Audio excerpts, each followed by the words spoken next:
Some stories begin in silence, not the comfortable kind, but the heavy silence that fills a room when someone decides you are not enough. For years, I worked tables at a small diner in Seattle, serving coffee and smiles while my family served me judgment. They saw my worn shoes and assumed I had no direction. They heard about my modest savings and laughed at my dreams. What they did not see were the envelopes hidden in my drawer, the automatic transfers I set up every month, or the spreadsheet I updated religiously every Sunday night. They did not know that while they spent freely, I was building something they could not imagine. This is the story of how one phone call changed everything, and how the sister they underestimated became the woman they could not ignore. Before we begin this story, do not forget to like the video, subscribe to the channel, and tell us in the comments where you are listening to this story from. We will post new stories every day. The rain tapped against the diner window with that familiar Seattle rhythm, steady and unrelenting. I wiped down table 7 for the 3rd time that evening, my reflection catching in the glass. 35 years old, wearing a uniform that smelled faintly of fryer grease no matter how many times I washed it. My feet ached in shoes I had owned for 2 years. The soles worn thin from miles walked between kitchen and counter. The evening rush had ended an hour ago, leaving only 2 regulars nursing their coffee at the bar. I glanced at the clock. 8:30. My shift ended at 9, and I still had to count my tips, clean the coffee station, and prep the sugar caddies for the morning crew.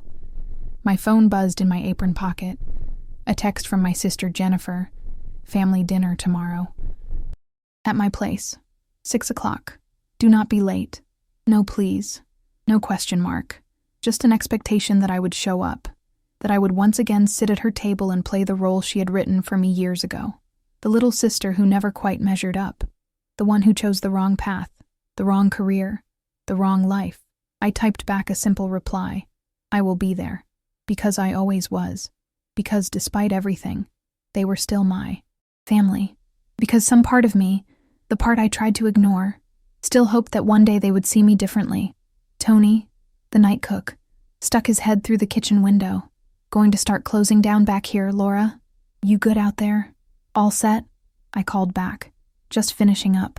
I pocketed my phone and returned to my closing routine. The familiar motions that required no thought. Wipe, stack, refill, repeat.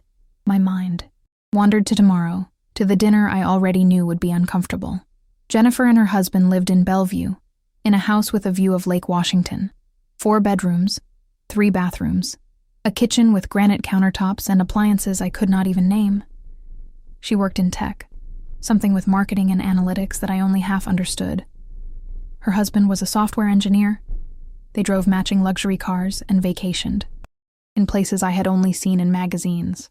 Then there was my brother Michael, not quite as successful as Jennifer, but still miles ahead of me in the family achievement rankings. He managed a dental practice in Kirkland, had 2 kids in private school, and owned a townhouse that he had purchased 5 years ago when the market dipped. He wore expensive watches and talked about investment portfolios over holiday dinners. And then there was me. I'm Laura, the waitress, the one who still rented a studio apartment in Capitol Hill, who took the bus to work, who bought her clothes at thrift stores, and considered it a win when she found something name brand. I finished my closing duties and counted my tips in the back office. $63.40. A decent night. I folded the bills carefully, securing them with a rubber band, and tucked them into my wallet. Every dollar mattered. Every shift brought me closer. The rain had intensified by the time I left the diner. Fat drops that soaked through my jacket before I reached the bus stop. I stood under the small shelter, alone except for a man hunched over his phone and a woman with grocery bags piled around her feet. The number 12 bus arrived 8 minutes later, its brakes hissing as it pulled to the curb. I found a seat near the back and pressed my forehead against the cool window, watching the city lights blur past. Seattle at night had a certain beauty to it, all neon and shadow, rain-slicked streets reflecting the glow of storefronts and traffic signals. I had lived here my entire life, watched the city transform from the sleepy port town of my childhood to the tech hub it had become, watched rent prices climb while my wages stayed stubbornly stagnant. My studio apartment was on the 3rd floor of an older building, the kind that creaked when you walked and had radiators that clanged and hissed all winter. It was small, barely 400 square feet, but it was mine. Or rather, I paid for the privilege of living in it month after month, year after year, while my rent slowly consumed more and more of my income. I unlocked the door and stepped inside, flipping on the light. The space always looked smaller. At night, the walls closing in. My bed was against the far wall, a futon I had bought at a garage sale. My kitchen was a narrow strip along one wall, just a hot plate, a mini fridge, and a microwave that only worked if you held the door at exactly the right angle. My bathroom was barely big enough to turn around in, but none of that mattered, because tucked in the back of my closet, hidden beneath winter coats and old sweaters, was a fireproof box. And inside that box were bank statements, savings account records, and documentation of every deposit I had made for the past 7 years. I pulled out the box and sat on my futon, opening it with the small key I kept on my keychain. The most recent statement showed a balance that would shock my family: $78,412. Not enough for a down payment in Bellevue or Kirkland, where houses started at $700,000, but enough for something smaller, something in a neighborhood that was still affordable, still real. I had been saving since I was 28. Not just saving, but obsessing. Every extra shift I picked up, every dollar I did not spend, every sacrifice no one saw. I packed my lunches. I walked instead of taking the bus when weather allowed. I bought generic everything. I cut my own hair. I said no to drinks after work and movies with friends and trips to the coast. I lived below my means in a city designed to push you beyond them. And I did it all in silence, because I had learned early on that sharing my dreams with my family only gave them ammunition. When I was 26, fresh out of community college with a certificate in hospitality management and dreams of opening my own place someday, I had made the mistake of telling Jennifer about my plans. She had laughed, not a cruel laugh, exactly, but one laced with pity. "Laura, honey, you need capital for that. Real money. You cannot save your way there on a server wage. Maybe focus on something more realistic." Michael had been kinder but no less dismissive. "Maybe look into management programs at some of the bigger chains. Build your resume. Get some stability." Neither of them understood that I did not want to manage someone else's restaurant. I wanted my own. Something small, intimate, a neighborhood place where people came not just for the food, but for the feeling, where I knew the regulars by name and they knew mine, where the menu changed with the seasons and the coffee was always fresh. But I had stopped talking about it. Let them think I had given up, that I was content to float through life with no direction, no ambition. It was easier than defending myself, easier than watching them exchange those knowing glances, easier than feeling small. I put the statement back in the box and returned it to its hiding place. Tomorrow I would sit at Jennifer's table, eat her catered food, and smile through whatever commentary she offered about my life, because that was what I did. That was the role I played. But soon, very soon, that role would change. My phone buzzed again. Another text from Jennifer. "Bring a salad or something. Nothing too complicated." I stared at the message for a long moment, then typed back, "Sure." I set my alarm for 5:30 and climbed into bed, pulling the thin comforter up to my chin. Outside, the rain continued its steady rhythm, and somewhere in the distance, a siren wailed. I closed my eyes and let myself imagine it, the call I had been waiting for, the words I wanted to hear, the moment everything would shift. Soon, I told myself, very soon. The morning came too quickly, as mornings always did after a late shift. My alarm pierced through the dim light of my studio at 5:30, and I reached over to silence it with a groan. Saturday. My day off, the one day each week when I could sleep past dawn. And of course, I had set an alarm anyway. I dragged myself out of bed and stumbled to the bathroom, splashing cold water on my face. The mirror reflected back a woman who looked older than 35, tired lines around her eyes, hair that needed more than just a quick brush. I stared at my reflection for a moment, then turned away. There was no point in dwelling on what I could not change. The grocery store opened at 6, and I wanted to get there early before the weekend crowd descended. Jennifer had asked for a salad. Nothing too complicated, which was her way of saying she expected something simple and forgettable, something that would not draw attention or compete with whatever elaborate spread she had planned. I pulled on jeans and a sweater, grabbed my reusable shopping bags, and headed out into the gray Seattle morning. The rain had stopped, but the streets were still wet, puddles reflecting the overcast sky. I walked the 6 blocks to the store, hands shoved in my pockets, breath visible in the cold air.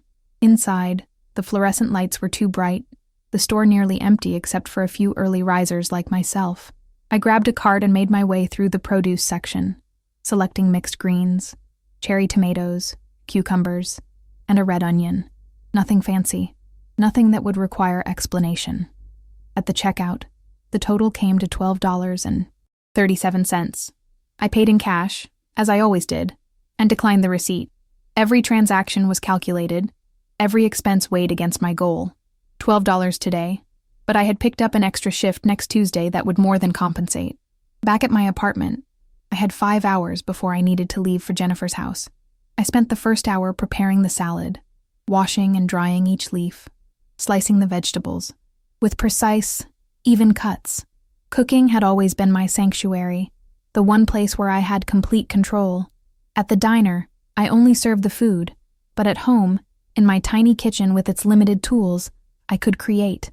When the salad was finished, I covered it with plastic wrap and placed it in my small fridge. Then I turned to the real reason I had woken up early. I pulled out my laptop, an old model I had bought refurbished 3 years ago, and opened my email. There were 2 new messages. One was spam, an advertisement for credit cards I would never apply for. The other was from Sandra Reeves, my real estate agent. My heart rate picked up as I clicked it open. Laura, good news. The inspection came back clean on the property we looked at last week in Greenwood. The seller has accepted your offer. We are moving forward to closing. I will need you to come by the office Monday to sign some paperwork. Congratulations. You are about to become a homeowner. I read the message 3 times, each word sinking in deeper. The house in Greenwood, a small 2-bedroom bungalow built in 1948 with original hardwood floors, a kitchen that needed updating, and a backyard with an old apple tree. It was not fancy, it was not new, but it was solid, well-maintained, and most importantly, it was within my budget. $72,000, my entire savings, plus a small mortgage I had been pre-approved for, a neighborhood that was still affordable, still real, still Seattle before the tech boom had priced out everyone who was not making 6 figures. I had found the listing 3 weeks ago, had driven by it twice before calling Sandra. The house had been on the market for 60 days, the price dropping twice. It needed work, cosmetic mostly, things I could do myself over time. Paint, new fixtures, maybe refinish the floors eventually, but the bones were good. The foundation was solid. The roof had been replaced 5 years ago. I had made an offer immediately, below asking price but not insultingly so. And now, apparently, it was mine. I sat back in my chair, staring at the screen, letting the reality wash over me.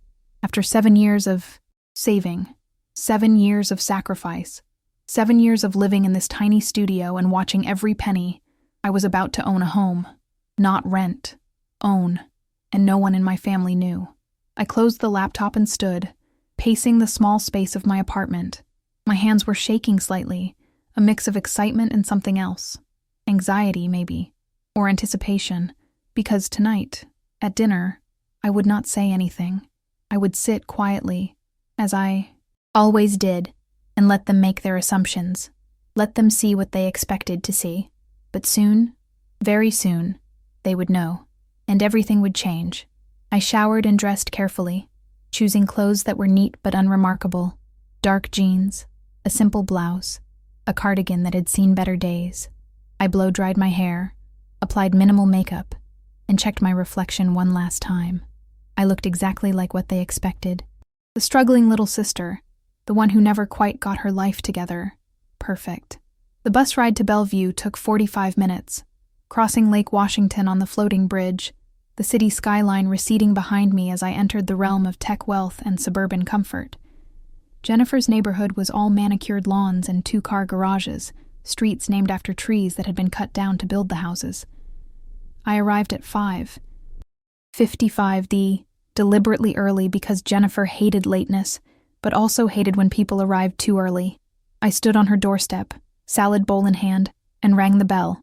She answered wearing an outfit that probably cost more than my monthly rent. Cream-colored slacks, a silk blouse, delicate jewelry that caught the light. Her hair was professionally styled, her makeup flawless. She looked like she had stepped out of a lifestyle magazine. "Laura," she said, smiling that smile that never quite reached her eyes. "Come in. You are right on time." I stepped inside, immediately aware of the difference between her world and mine. Hardwood floors that gleamed, walls painted in tasteful neutrals, furniture that matched and looked expensive because it was.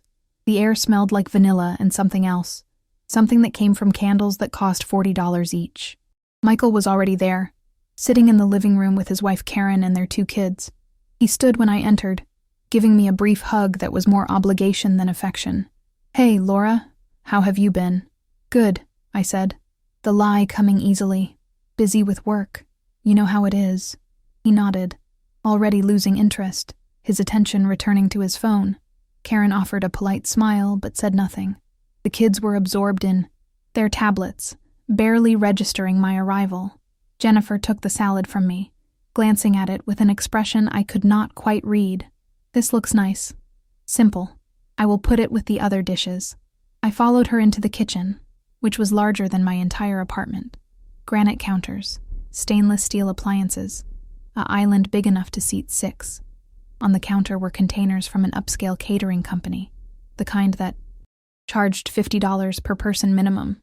"You did not have to go to so much trouble," I said, knowing the comment would please her.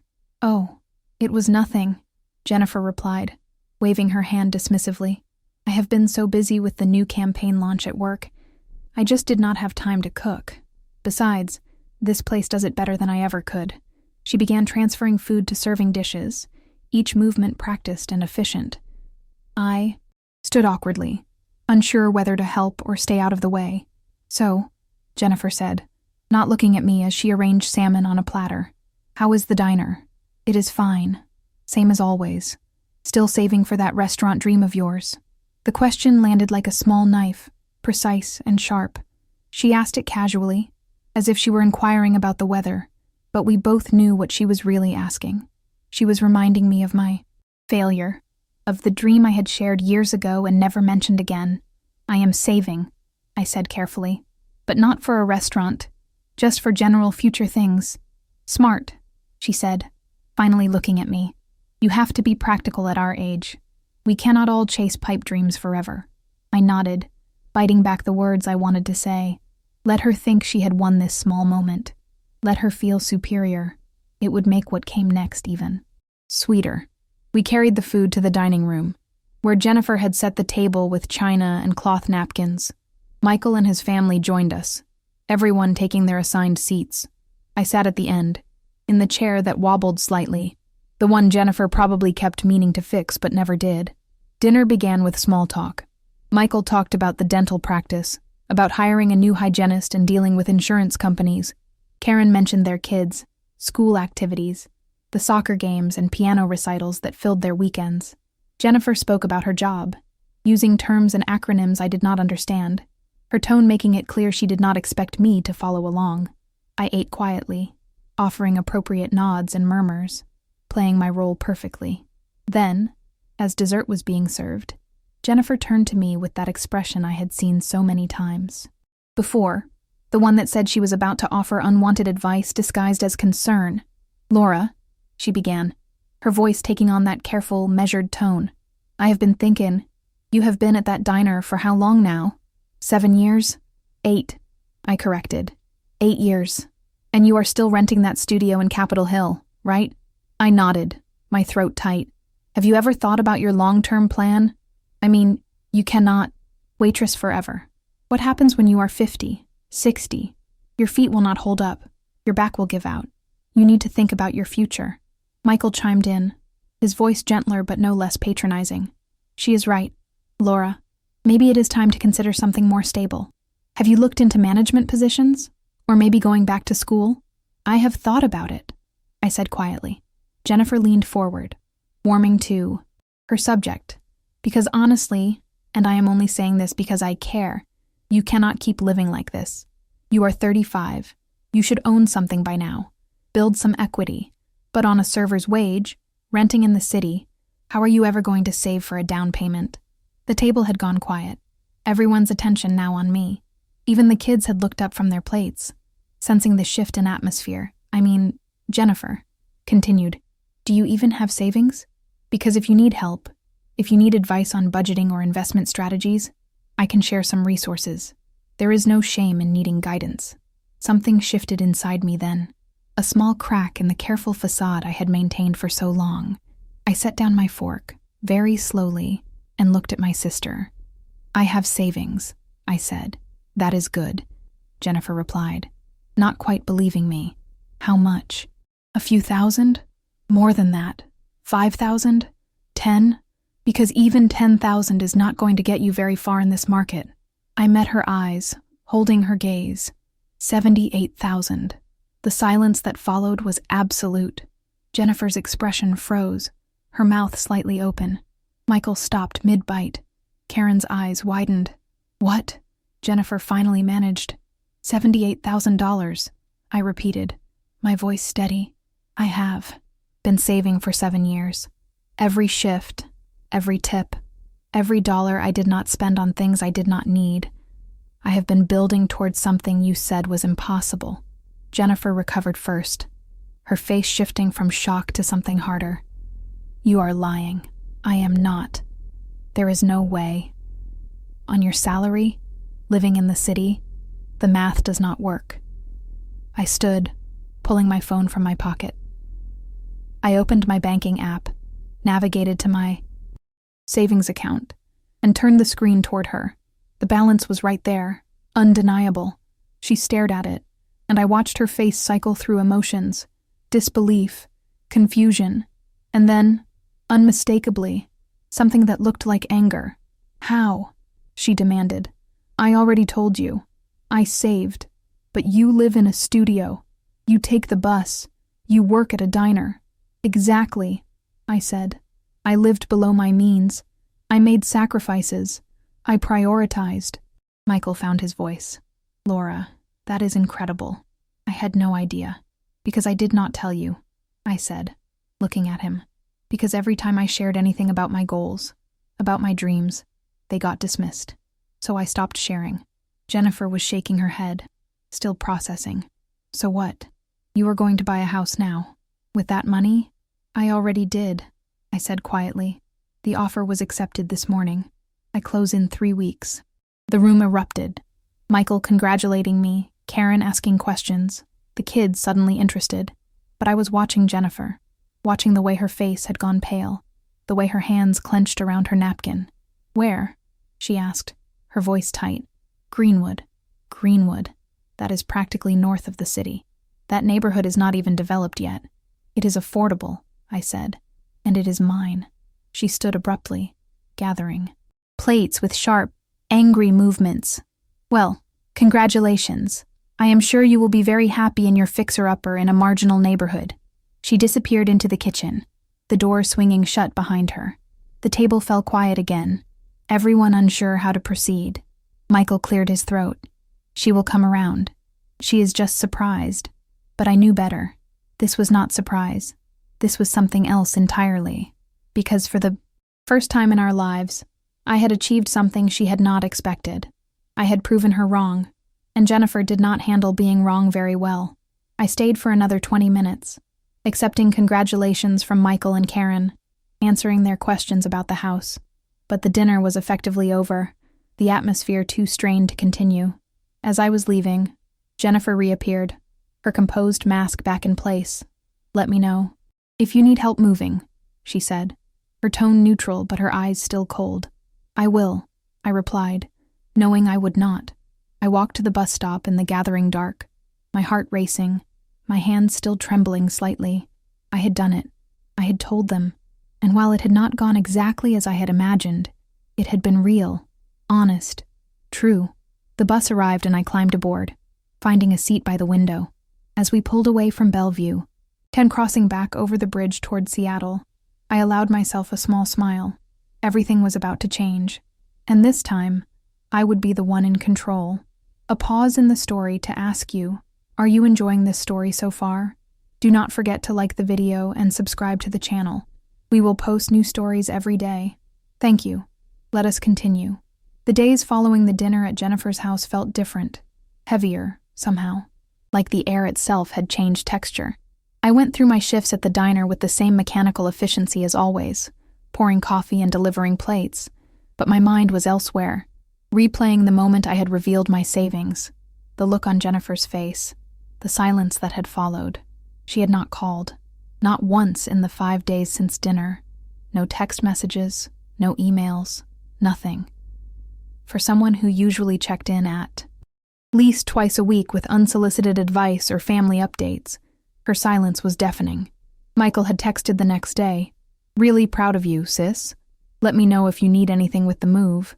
But even that felt obligatory, the kind of message you send because you know you should, not because you genuinely care. I tried not to let it bother me, tried to focus on the positives. The house was mine, or would be in 2.5 weeks. Sandra had sent over preliminary closing documents, page after page of legal language that I read carefully, 3 times, making sure I understood every clause. I had scheduled the final walkthrough for the following Tuesday. Everything was moving forward exactly as it should, but Jennifer's silence gnawed at me in ways I had not expected. It was Thursday afternoon, my shift ending at 3, when my phone rang with a number I did not recognize. Seattle area code. I almost let it go to voicemail, but something made me answer. "Hello? Laura Mitchell?" A professional voice asked. "Yes, this is she. This is David Chen from Pacific Northwest Regional Bank. I am calling regarding your mortgage application for the property at Greenwood Avenue." My stomach dropped. "Yes, there has been a complication with your application. I am going to need you to come into our office as soon as possible to discuss some concerns that have been raised." "What kind of concerns?" "I would prefer to discuss this in person. Are you available tomorrow morning? Say, 10 o'clock. I had a shift starting at 11, but this could not wait." "Yes, I will be there." "Excellent. Ask for me at the main desk. We will get this sorted out." He hung up before I could ask any more questions. I stood in the middle of the diner's back room, still holding my phone, a cold dread settling in my chest. Complications, concerns, words that did not belong in a process that had been moving smoothly for weeks. I barely slept that night. My mind cycled through possibilities, each worse than the last. Had they found some error in my employment verification? Had my credit score somehow dropped? Was there a problem with the house itself, something the inspection had missed? At 9:30 the next morning, I stood outside Pacific Northwest Regional Bank in downtown Seattle, dressed in the one professional outfit I owned. A gray pencil skirt I had thrifted 2 years ago, a white blouse, flats that pinched my feet. I looked like someone trying very hard to appear more successful than they were. The bank was all polished marble and hushed conversations, the kind of place where money moved in quantities I could barely comprehend. I approached the main desk and asked for David Chen. He appeared 5 minutes later, a man in his 40s wearing a suit that probably cost more than my monthly rent. He shook my hand with a grip that was firm but not warm. "Miss Mitchell, thank you for coming in. Please, follow me." He led me through a maze of cubicles to a small conference room with glass walls. Inside was another person, a woman in her 50s with steel gray hair and an expression that gave away nothing. "This is Patricia Holbrook, our senior loan officer," David said as we sat down.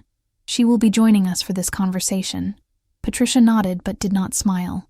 "Miss Mitchell, we need to discuss some irregularities that have come to our attention regarding your mortgage application." "What irregularities?" I asked, my voice steadier than I felt. David opened a folder in front of him. 2 days ago, we received an anonymous call to our fraud prevention hotline. The caller alleged that the income documentation you provided may have been falsified. The room tilted slightly. "What?" The caller suggested that you could not possibly have saved the amount you claim on a server's income, and that we should investigate the source of your down payment funds more thoroughly. "Who called?" I demanded. "The hotline is anonymous," Patricia said. "We cannot disclose that information. However, we are required to follow up on all such reports. So I need to ask you directly, is there any source of income you failed to disclose in your application?" No, I said, my hands clenched in my lap. Everything I submitted was accurate. Every pay stub, every W-2 form, every bank statement. I have been working at the same diner for 8 years. I have no other income. David leaned forward slightly. Then perhaps you can help us understand how you accumulated $78,000 in savings. I saved it, I said, hearing the desperation creeping into my voice. I lived cheaply. I took extra shifts. I did not spend money on things I did not need. I have been saving for 7 years. Patricia made a note on the legal pad in front of her. Do you have receipts? Documentation of your living expenses over that period? Receipts? I repeated. For what? For the groceries I bought. For the bus passes. For the thrift store clothes. Anything that would demonstrate your frugal lifestyle, David said. Anything that would support your claim that you were able to save approximately $11,000 per year on an annual income of roughly $32,000.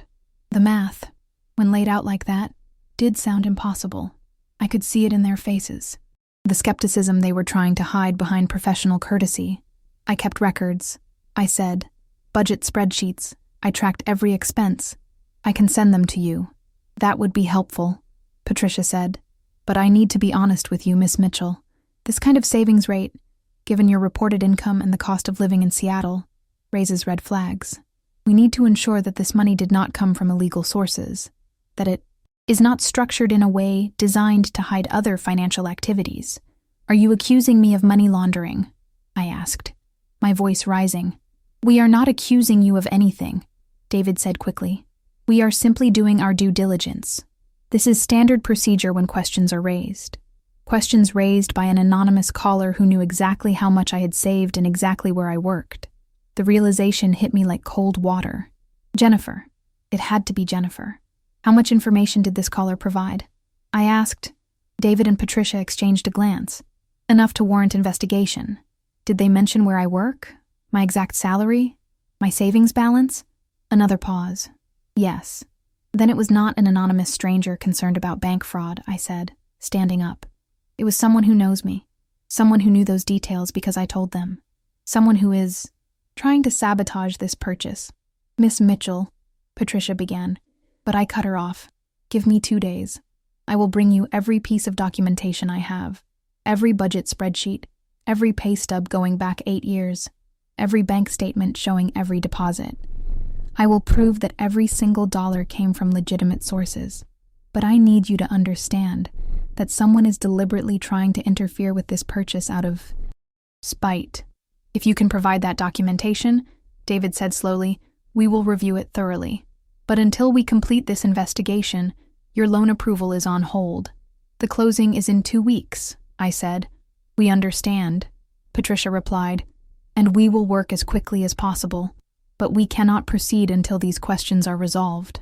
I left the bank in a daze, my legs moving automatically while my mind struggled to process what had just happened.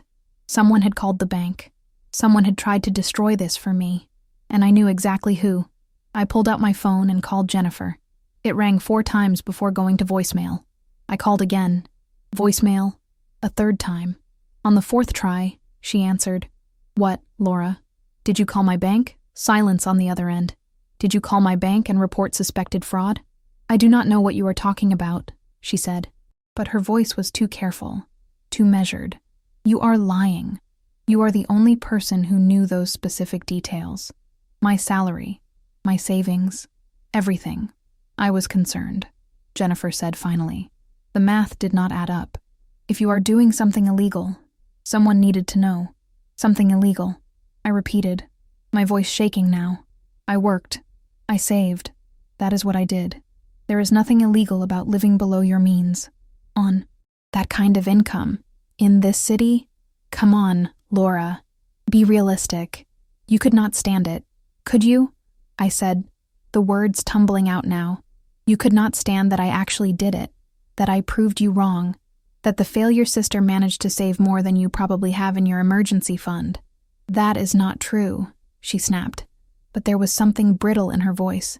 You have been judging me for years, looking down on me, because I do not have your fancy job or your expensive house or your perfect life. And the second I achieve something on my own, without your help or your approval, you try to tear it down. I was trying to protect you from making a mistake, Jennifer said.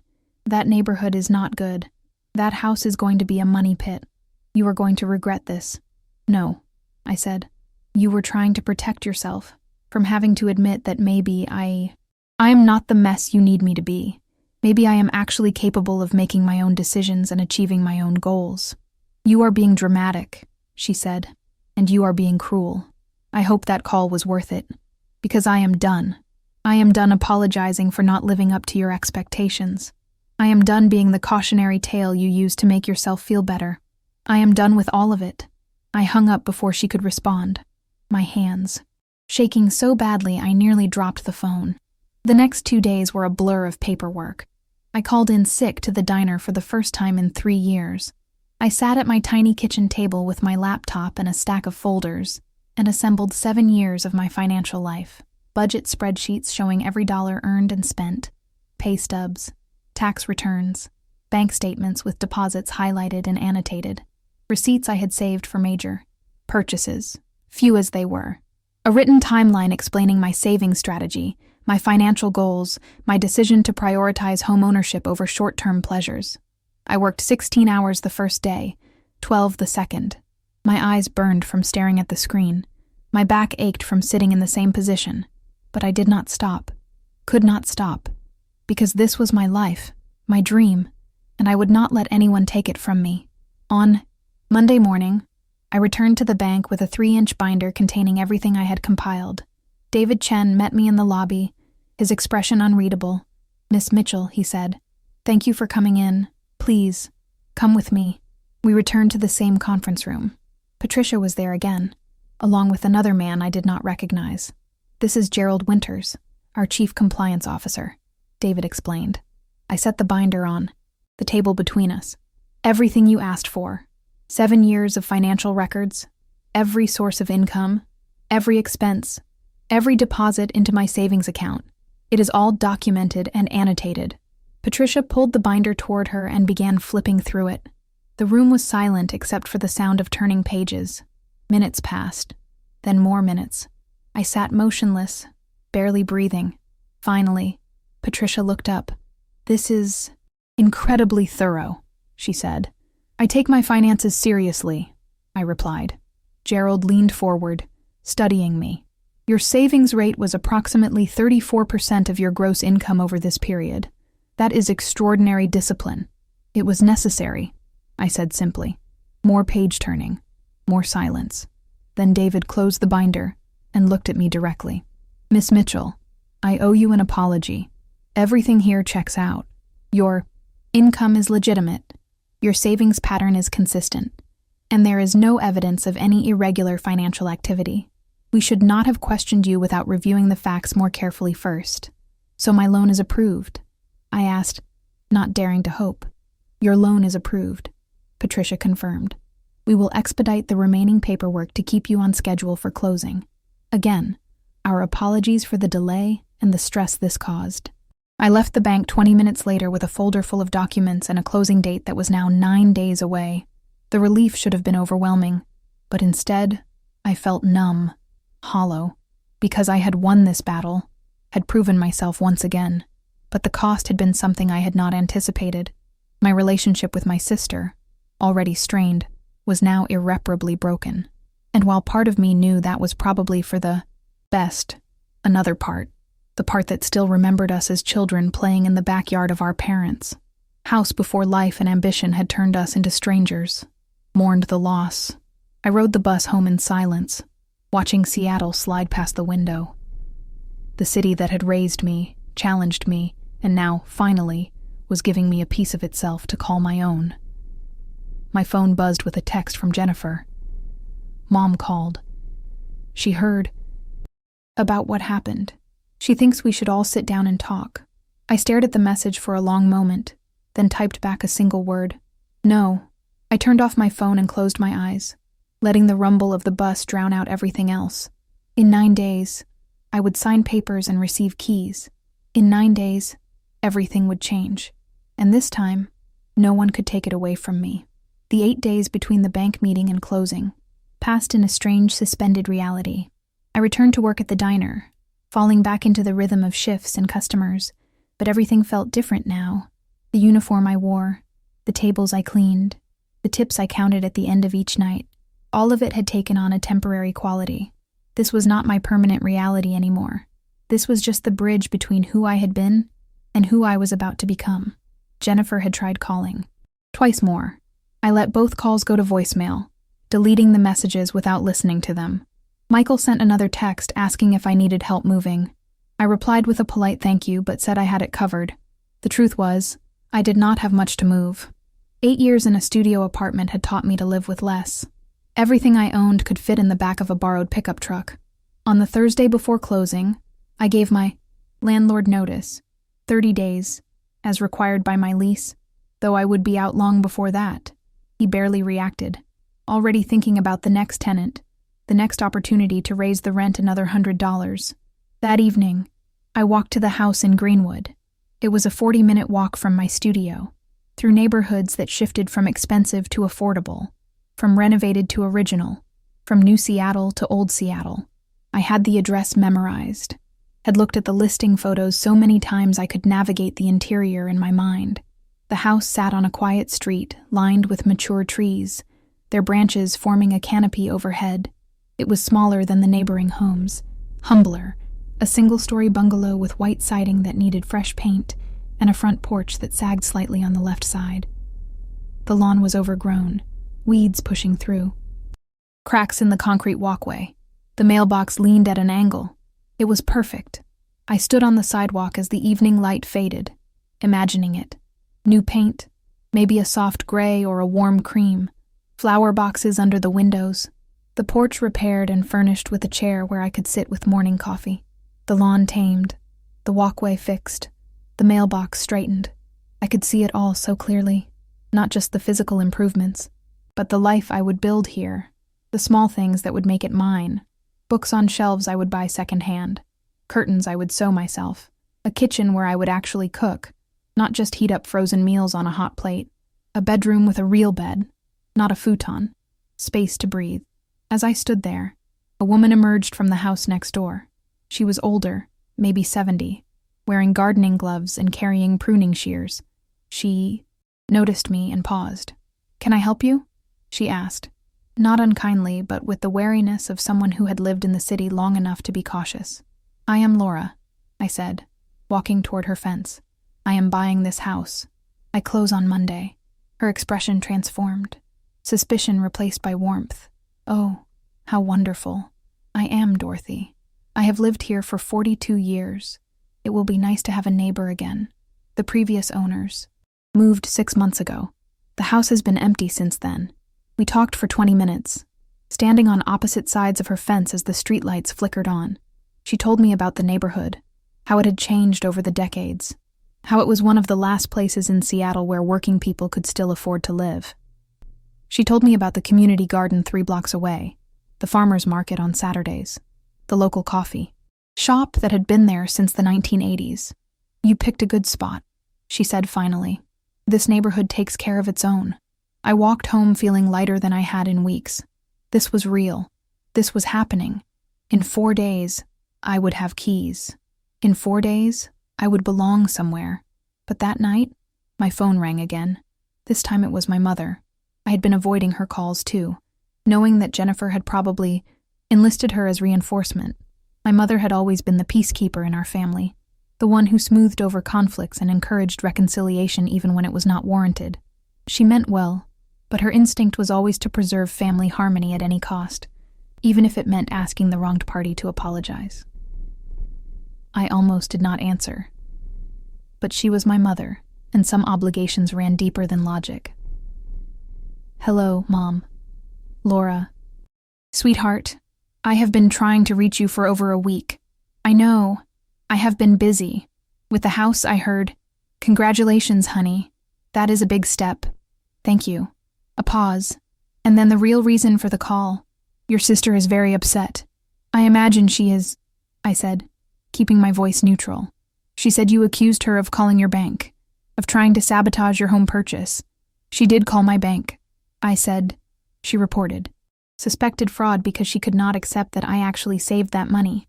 Laura, you know your sister. She worries. She probably thought she was protecting you by trying to destroy the one thing I have worked toward for 7 years. She did not think of it that way. She thought maybe you were in over your head, making a mistake. You know how she is about planning and being careful. Mom, I said, feeling the old familiar weight of this dynamic. I am 35 years old. I do not need Jennifer's permission to buy a house. I do not need her approval of my choices. And I definitely do not need her sabotaging me when I finally achieve something. She is your sister, my mother said, her voice taking on that pleading quality I knew so well. Family is important. You two need to work this out. No, I said quietly. We do not. Jennifer has spent years making it clear that she thinks I am a failure, that my life is a cautionary tale, that my choices are wrong. I do not owe her forgiveness for trying to take away the one thing I earned on my own. You are being stubborn, my mother said, frustration creeping in now. You are letting pride get in the way of family. This is not about pride, I said. This is about respect. And until Jennifer can respect my choices and my accomplishments without trying to undermine them, I have nothing to say to her. So you are just going to cut her out of your life. Over this. She cut herself out when she made that call. I am just acknowledging the reality. My mother sighed heavily. I do not understand why you are being so difficult about this. She made a mistake. People make mistakes. You forgive them and move on. Some mistakes are too big to forgive, I said. And some people do not deserve forgiveness just because they are family. We spoke for a few more minutes, my mother alternating between guilt and reason, me holding firm. When I finally hung up, I felt exhausted. This was the price of standing up for myself. This was what it cost to refuse to play the role they had written for me. But I would pay it, because the alternative was going back to being small, being less than, being the sister who could never quite measure up. The weekend passed slowly. I worked my shifts at the diner, came home to my studio, and spent my evenings packing the few belongings I owned. Clothes, books, kitchen supplies, the fireproof box with all my important documents. Everything fit into 6 cardboard boxes I had salvaged from behind the grocery store. On Sunday night, I could not sleep. I lay on my futon staring at the ceiling, listening to the sounds of the faiki city outside my window. Car alarms and distant sirens, voices from the street, the rumble of buses, sounds I had lived with for 8 years, sounds I would not miss. At 6 a.m, I gave up on sleep and made coffee on my hot plate. I sat at my small table and opened my laptop, checking my email one more time. There was a message from Sandra, my real estate agent, confirming our 10 o'clock appointment at the title company. There was a message from the bank, final loan documents attached. There was nothing from Jennifer. I closed the laptop and looked around my studio one last time. 400 square feet that had held my entire life for almost a decade. It had been enough when it needed to be. It had sheltered me while I saved, while I sacrificed, while I built toward something better. But I felt no nostalgia for it, no sentimental attachment. It had been a means to an end, and the end was finally here. The closing was scheduled for 10, but I arrived at the title company at 9:30, unable to wait any longer. The building was in downtown Seattle, a nondescript office tower that housed lawyers and accountants and insurance agents. I took the elevator to the 9th floor and gave my name to the receptionist. Miss Mitchell, she said, smiling. They are just setting up the conference room. Can I get you some coffee while you wait? I accepted, grateful for something to do with my hands. She returned with a cup of coffee that was too hot and too weak, but I drank it anyway, sipping slowly to pass the time. At 9:55, Sandra arrived, carrying a leather portfolio and wearing a suit that marked her as successful in ways my thrift store outfit never could. She hugged me briefly, professionally. Big day, she said. How are you feeling? Terrified, I admitted. That is normal, but everything is in order. This should be straightforward. We were led into a conference room, where a woman in her 60s was arranging stacks of paper in precise rows. She introduced herself as Margaret, the closing agent, and gestured for us to sit. We will be starting shortly, she said. Just waiting for one more party. One more party? I looked at Sandra, confused. The seller's agent, Sandra explained. They usually attend closings, though they do not have to. But before I could respond, the door opened again, and my heart stopped. Jennifer walked in. She was not alone. Behind her was a man I recognized from photos Jennifer had posted on social media. Robert Chen, a real estate developer. Someone Jennifer had mentioned in passing at family dinners. Someone she worked with. Someone she described as an important business connection. "What are you doing here?" I asked, my voice barely above a whisper. Jennifer's expression was unreadable. She took a seat across from me, Robert settling in beside her. The seller's agent. I realized with growing horror. Jennifer was connected to the seller. "I have an interest in this transaction," Jennifer said calmly. "Robert owns the property you are purchasing. I helped facilitate the sale." Sandra leaned forward, her professional demeanor slipping slightly. "This is highly irregular. The buyer and seller having a personal relationship was not disclosed. It is all legal," Robert said, his voice smooth and practiced. "The relationship was disclosed in the listing documents. If it was not brought to your client's attention, that is not our concern." I felt like the room was tilting. "You knew," I said to Jennifer, "you knew I was buying this house." "I found out after you made the offer," she said. "Robert mentioned the buyer's name during a business meeting. I put it together, and you did not think to tell me. To recuse yourself from the process? Why would I?" she asked, her tone perfectly reasonable, perfectly controlled. "This is a legitimate real estate transaction. My personal feelings do not factor into it, but they did. I could see it now, the pieces falling into place, the inspection that had come back clean, maybe too clean, the price drop that had made the house suddenly affordable, the motivated seller willing to accept a below-market offer. This had all been orchestrated, not as a gift, but as something else, something I could not quite name yet, but felt in my bones was wrong." Margaret cleared her throat. "If everyone is ready, we should begin. Miss Mitchell, these are your closing documents. I will walk you through each one." The next 30 minutes passed in a blur. I signed paper after paper, my hand moving automatically while my mind raced. Deed of trust, promissory note, settlement statement, title insurance, page after page, each one binding me legally to this property, this transaction, this web that Jennifer had somehow woven around my dream. Jennifer sat across from me, the entire time, her face serene, watching me sign away my savings. When it was done, when every document bore my signature, Margaret gathered the papers and stood. "Congratulations, Miss Mitchell. You are now a homeowner." She handed me a set of keys, 2 brass keys on a simple ring. The weight of them in my palm felt wrong, tainted. Sandra walked me out, her face troubled. "Laura, if you had told me about the family connection, I would have advised against this purchase. It creates complications, conflicts of interest." "I did not know," I said numbly. In the hallway, Jennifer caught up with me. She dismissed Robert with a look, and suddenly, we were alone. "You must be wondering why," she said. I just stared at her, unable to form words. Robert had been trying to unload that property for months. It is in a marginal neighborhood, needs significant work. When he mentioned the buyer's name, I realized it was you, and I thought about letting the sale go through. I really did, but then I thought about you, living in that house, struggling with repairs you cannot afford, drowning in a mortgage you can barely manage. And I realized I could help you. Help me? I finally found my voice. "You tried to stop the sale. You called the bank. I gave you a chance to reconsider," she said, "to really think about whether this was a good decision. And when you pushed forward anyway, when you proved that you had the means and the determination, I realized something. You were going to do this no matter what I said. So I could either let you buy some other property, some real money pit where you would be taken advantage of, or I could ensure you bought this one that your friend owns, this one where you control the transaction, this one where I can keep an eye on things," Jennifer said, "where I can make sure Robert does not try to come after you for undisclosed defects, where I can ensure the inspection was thorough and honest, where I can protect you." "I do not want your protection," I said.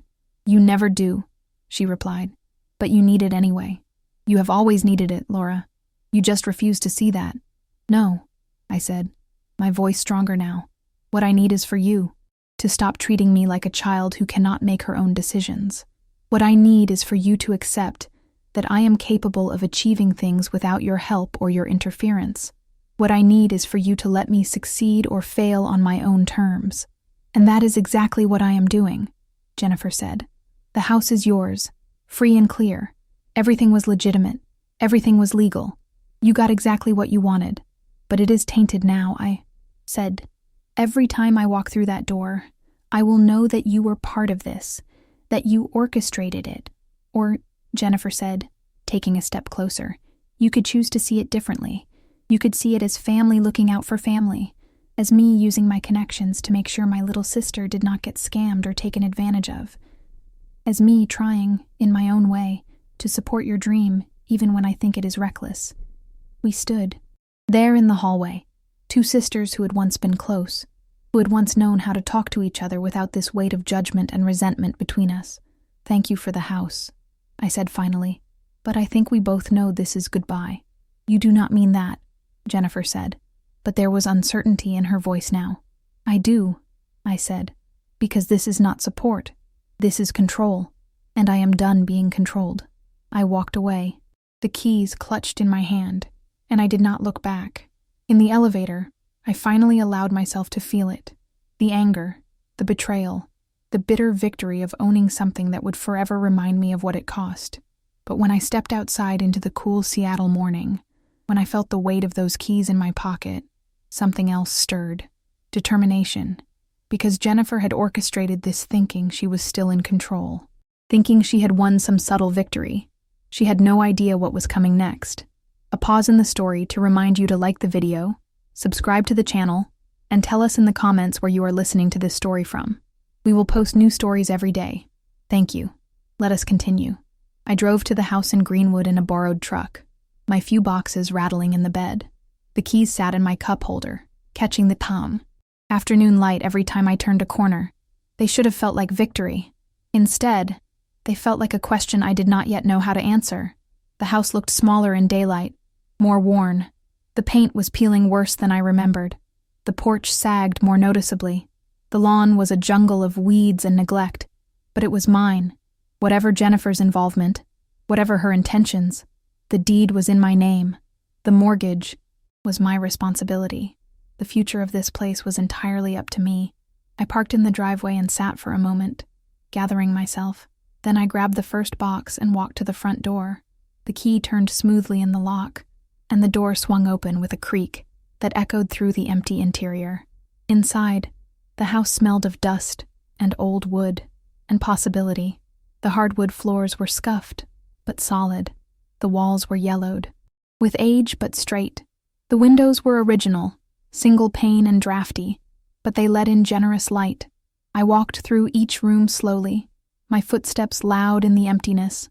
2 bedrooms, 1 bathroom, a kitchen with cabinets from the 1970s, a living room with a brick fireplace that probably had not been used in decades.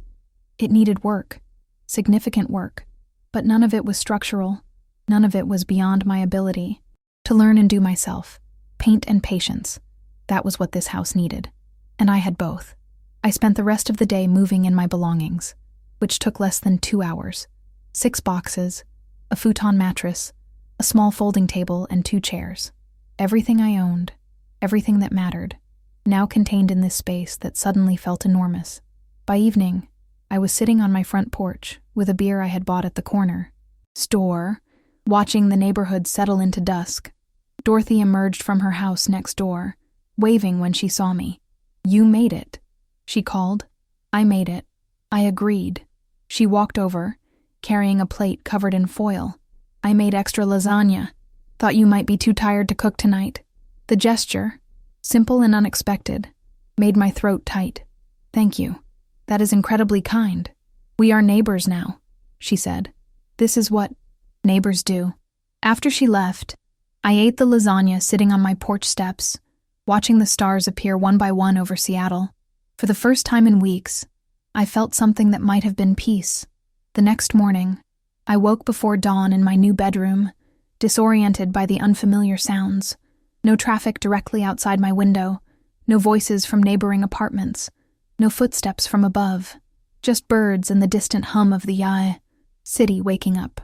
I made coffee on the ancient stove in my kitchen, using a pot I had bought at a thrift store, and sat at my folding table planning my next steps. First, I would paint. The entire interior, room by room. I would learn how to properly prep walls, how to cut in edges, how to transform this yellowed space into something fresh and mine. I had already picked colors, had spent hours looking at paint samples, imagining each room. Soft gray for the living room, warm white for the kitchen, pale blue for my bedroom, sage green for the second bedroom that would eventually become my office. Second, I would tackle the yard, pull the weeds, edge the walkway, plant something that would bloom. Nothing expensive, nothing fancy, just something that would signal this house was cared for, that someone lived here who gave attention to details. Third, I would fix the porch. I had watched enough videos online to understand the basics. Replace the rotted boards, reinforce the joists, level the floor. It would take time, but I had time now. Every evening after my shifts at the diner, every day off, every spare moment would go into this house. And slowly, carefully, I would make it mine in a way that had nothing to do with Jennifer or her connections, or her need to control. I would erase her involvement through sheer force of effort and will. I started that very day. I took the bus to the hardware store and bought paint supplies, with money I had saved from my last few shifts. Brushes, rollers, painter's tape, drop cloths. The young man at the checkout looked at my purchases and offered advice I had not asked for but was grateful to receive. Start with the ceiling, he said. Always paint ceilings first, and use good tape. The cheap stuff will bleed. I spent the weekend transforming my living room. The work was harder than I expected, my shoulders aching from holding the roller overhead, my neck stiff from looking up for hours. But with each stroke, the room changed. The yellow disappeared beneath fresh gray, and the space opened up, brightened, became something new. Dorothy came by on Sunday afternoon and stood in my doorway, nodding approval. "You have a good eye for color," she said. "This is going to be beautiful when you are done." Over the following weeks, I fell into a rhythm. Work my shifts, come home, paint until I could not lift my arms anymore. Sleep, wake, repeat. I moved through the house methodically, one room at a time, watching my vision take shape. The kitchen went from dingy to clean and bright. My bedroom became a peaceful retreat. The second bedroom, my future office, transformed into a space where I could imagine sitting with my laptop, planning the next phase of my life. I saw Jennifer twice during this time, both encounters brief and awkward. Once at the grocery store, where we made eye contact across the produce section, and both immediately looked away. Once at a traffic light, her luxury car pulling up next to the bus I was riding. She did not see me, or pretended not to. Her attention fixed straight ahead. I did not call her, did not text, did not reach out in any way. And slowly, the anger I had felt began to transform into something else. Not forgiveness, exactly, but a kind of release. She had done what she felt she needed to do, had acted according to her nature. I could not change that, could not make her see me differently, but I also did not have to carry the weight of her judgment anymore. Michael called once, awkward and uncertain. "Mom is worried," he said. "She thinks you and Jennifer need to talk." "We have nothing to talk about," I said gently. "But tell Mom I am fine. Better than fine, actually. She said you bought a house." "I did. That is great, Laura. Really great. Can I come see it sometime?" The invitation surprised me. "Sure, when you have time." He never followed up, and I did not push. Some relationships were worth saving, others were not. I was learning to tell the difference. 2 months after closing, I was working in my front yard, pulling weeds and edging the walkway, when a car pulled up. Not Jennifer's, not anyone I recognized. A woman in her 30s got out, looking at my house with the kind of attention that marked her as someone with professional interest. "Excuse me," she called. "Is this house for sale?" "No," I said, standing, and pulling off my gardening gloves. "I just moved in." "Oh," she said, looking disappointed. "I am a developer. I have been buying properties in this neighborhood. This style of bungalow is exactly what I am looking for. If you ever consider selling, I would make you a very competitive offer. I am not interested, I said. But thank you. She handed me a business card anyway. Just in case you change your mind. This neighborhood is about to transform. Property values are going to increase significantly over the next few years. You bought at exactly the right time. After she left, I stood holding her card, thinking about what she had said. Jennifer had called this neighborhood marginal, had implied the house was a burden I would come to regret. But what if she had been wrong?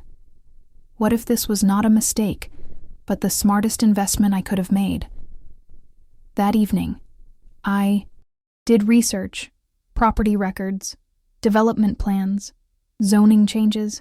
The woman had been right. Major companies were moving into the area. New construction was planned.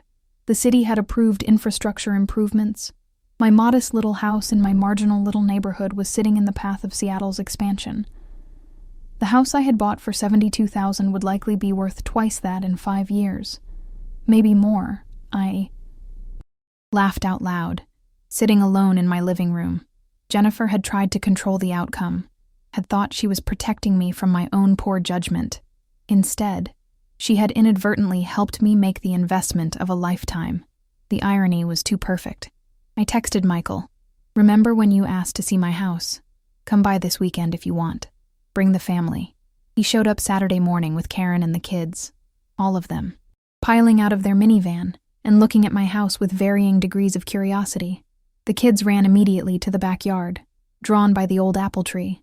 Karen wandered through the rooms I had painted, making approving sounds. Michael stood with me on the front porch.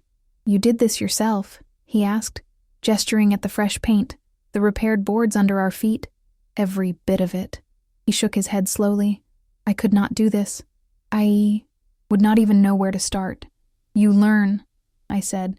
"You watch videos. You make mistakes. You figure it out." Jennifer said this place was a dump. Jennifer was wrong, I said simply, about a lot of things. We stood in comfortable silence for a moment. Then Michael spoke again, his voice quieter. "She is not doing well. Mom is worried. She has been withdrawn, not returning calls. Something happened at work. Some project that fell through. I think she is struggling." "I am sorry to hear that," I said, and meant it. "But it is not my responsibility to fix. Mom thinks you should reach out. Mom thinks families should forgive everything," I said. "But some things do not deserve forgiveness. Some things just need to be accepted and moved on from." Michael nodded slowly. "You have changed, Laura. I have grown up," I corrected, finally. After they left, I sat on my porch, with coffee and the newspaper, a Saturday morning ritual I had developed in my new life. Dorothy waved from her yard. A jogger passed by and nodded hello. A family walked past walking their dog, the kids stopping to pet the flowers I had planted along the walkway. This was my life now. My house, my neighborhood, my future, built by my hands, funded by my sacrifice, earned through my determination. No one had given it to me. No one could take it away. My phone buzzed with a text from an unknown number. I opened it cautiously. "This is Jennifer. I know you do not want to hear from me, but I need you to know something. I was wrong. About everything. About how I treated you. About how I judged your choices. About how I tried to control this house purchase. You were right. I could not stand seeing you succeed in a way I did not expect or approve. I am sorry. I do not expect forgiveness, but you deserve to hear that." I read the message 3 times. Then I typed a response. "Thank you for saying that. I do not know if we will ever have the relationship we once had, but I appreciate the apology." I hesitated, then added one more line. "I hope things get better for you." I sent it and set the phone down. It was not forgiveness, not yet, maybe not ever, but it was acknowledgement. It was closure.